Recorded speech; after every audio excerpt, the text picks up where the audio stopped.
Bitcoin gained fame due to its innovative technology, decentralized nature, and potential as a digital currency. It was created in 2009 by an anonymous person or group using the pseudonym Satoshi Nakamoto. Bitcoin operates on a decentralized network called blockchain, which ensures transparency, security, and immutability of transactions.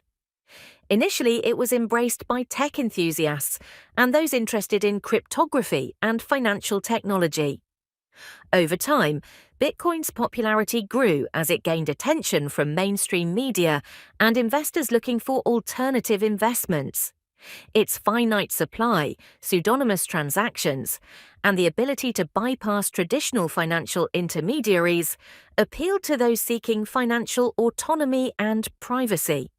As Bitcoin's value surged, particularly during periods of economic uncertainty, it attracted more attention from investors and the public.